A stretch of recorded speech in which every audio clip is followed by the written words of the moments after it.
J'en avais marre. Je voulais vraiment partir. C'est pas pourquoi Dieu n'a pas voulu que je parte.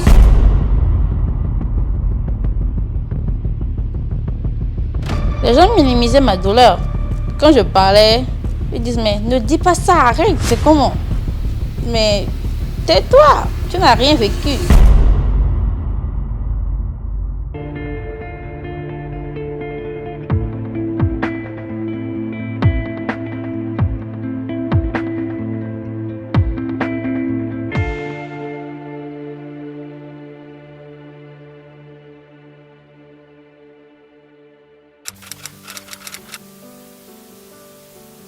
Moi, c'est Grace, j'ai 20 ans et je suis une personne très sensible qui a vécu beaucoup de choses très jeune. Ma vie n'était pas parfaite, mais je me sentais épanouie, j'étais protégée, j'étais à l'aise avec moi-même, je m'aimais, tout allait bien.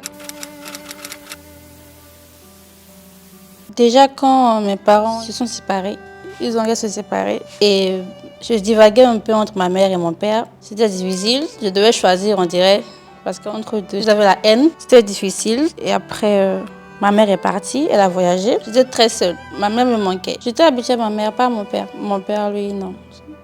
On n'avait pas une connexion comme avec ma mère. J'étais vide, mais je m'accrochais à ma grand-mère qui était là.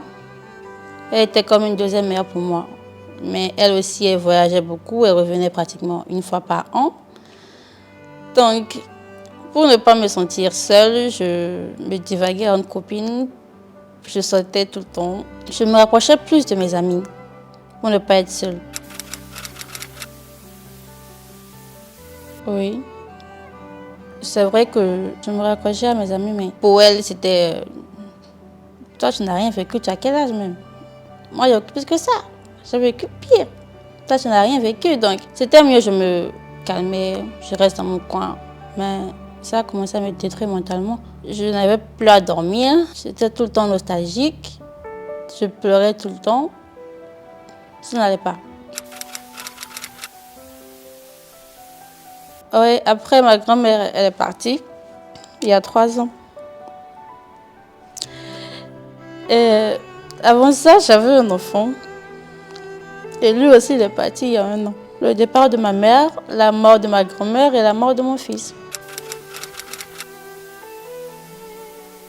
Je sortais beaucoup. Je n'aimais plus rester à la maison. Et pour eux, c'était des caprices de jeunes. Je n'aimais plus rester à la maison parce que quand je reste à la maison, c'est tout le temps les souvenirs de ma grand-mère, de mon enfant. Et pour elle, elle sort quoi. Elle fait ses caprices, mais non. Des fois, je prenais des risques. Je voyageais comme pas possible seule. Je ne disais rien à personne. Personne ne savait où je partais. Je partais à Lomé, à Nati, à Parakou, seule. Je prenais des risques pas possibles. Je n'avais même pas peur en fait. Et pour eux, elle fait ses caprices. Elle va encore tomber cette maintenant et puis elle verra. Elle va se calmer. Non. Je faisais toujours la faute. Je me disais que j'allais pouvoir se porter seule. Je fais trop la faute. Je fais trop semblant d'être forte pourtant. J'aime pleurer dans mon coin. Ou des fois, j'aime juste pleurer devant mes amis, mais elles sont juste là à sécher les larmes.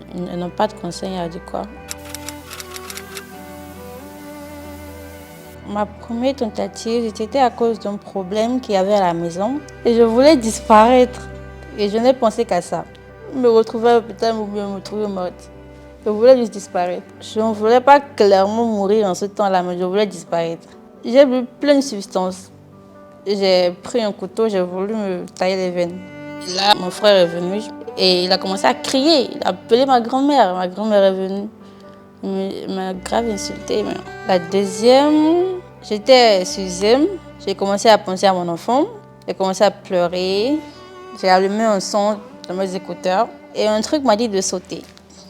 Et je n'ai pas hésité, j'ai sauté en même temps. Deuxième. J'ai sauté. Dieu merci, il n'y avait personne derrière et je n'ai rien eu. Juste des blessures au pied. La dernière, c'était il y a 2 mois. J'en avais marre. Il y avait eu un autre problème qui m'a complètement chamboulée. Je voulais vraiment partir. C'est pas pourquoi Dieu n'a pas voulu que je parte, parce que clairement je veux partir. Mes propres parents m'ont mis en cellule. Ils m'ont mis en cellule Pendant une journée, j'avais vraiment la haine. C'est le lendemain de ça que j'ai fait ma tentative de suicide-là. Depuis la veille, je pensais à faire ça. Mais j'hésitais. Mais quand je me suis réveillée le matin, j'ai dit là, c'est bon. Je suis allée payer les substances que j'ai eu à prendre. Je suis rentrée, j'ai tout bu. Je me suis retrouvée à l'hôpital après. Je ne sais pas comment. Oui, je me disais que je ne servais à rien. Je suis née pour rien. Pourquoi Dieu m'a créée? Je me disais ça, je ne servais à rien. C'est mieux, je pars. Je ne crée plus de problèmes. D'un côté, oui. Parce que j'espérais voyager. Mon rêve, voyager. Quitter le Bénin au moment. Oublier un peu mon pays. Voyager, tout ce que je voulais. Je ne voulais pas mourir d'un côté. Mais vouloir mourir était plus fort que l'autre partie. Ma famille a fait genre, ils comprenaient et tout. Ils ont voulu que je rentre, mais les psychologues ont dit non. Elle ne rentre pas. Elle reste à l'hôpital pendant quelques temps. Ils m'ont gardée pendant 2 semaines avant que je ne rentre. Effectivement, ils ont eu raison puisque j'étais à l'aise là-bas. Je ne parlais pratiquement à personne. Quand les psychologues ont eu à parler à ma mère, elle a fait semblant de comprendre, mais après, quand j'étais seule, elle m'a appelée et m'a dit que je ne lui créais que des problèmes depuis que je suis petite, que c'était mieux, je parle pour de vrai, que les docteurs disent que moi je suis dépressive, que qu'est-ce que moi j'ai vécu, que moi, quel âge pour dire des bêtises comme ça, qu'elle a gaspillé son argent à l'hôpital à cause de moi, j'aurais dû partir, elle allait juste payer le cercueil. C'est ce qu'elle m'a dit. J'étais effondrée et les docteurs sont venus me chercher pour me parler, m'aider à aller mieux. Si j'étais à la maison et non à l'hôpital, j'aurais encore essayé. Mes entretiens avec le psychologue, elle m'a rassuré que je n'étais pas folle, que je n'étais pas bizarre, que je savais quelque chose dans ma vie, que j'ai un grand avenir devant moi, que je suis forte. Elles m'ont beaucoup aidé, les psychologues. Sans elles, franchement, si j'étais juste rentrée comme ça, sans elles, j'aurais repris. C'est tout ce que je voulais. J'appelle mon docteur. Il n'y a pas longtemps, j'étais allée au village, là où on a enterré mon enfant, et puis j'ai commencé à pleurer. Genre, je me rappelais, tout venait dans ma tête comme ça. J'avais des flashbacks et tout. J'ai directement appelé mon docteur. C'est elle que j'ai appelé en premier, et puis elle m'a dit de sortir, d'aller au dehors. Elle m'a dit plein de trucs et je me suis calmée. Direct, c'est à elle que j'ai pensé. Je vois la vie comme la vie. Hein. Pour moi, je peux mourir à tout moment, je m'en fous. En fait, pour moi, c'est ça maintenant. Dieu, il ne veut pas que je meure, non. On verra où il m'emmène. Je ne peux pas dire que vraiment maintenant, je veux vivre et tout. Je ne peux pas dire ça. Parce que j'essaie de me dire que j'ai besoin d'aide, mais je vois la vie comme un jeu, en fait. Je peux trébucher maintenant pour pas me partir, je m'en fous. J'avance seulement. Comme je vois, je me lève, je pars, je rentre chez moi, je dors. J'ai découvert que j'étais forte, intelligente, courageuse et belle. Parce qu'avant, je n'avais même pas confiance en moi. On me demandait, mais t'aimes quoi chez toi? Je disais rien. Rien du tout. Je suis moche. Je suis ci, je suis ça. Mais maintenant, je peux clairement dire que je suis belle, intelligente, très forte. Non, ils prennent ça pour des caprices. Pour eux, ce sont des caprices, manque d'affection. Pour eux, bon, ce n'est rien. Mais ils se trompent.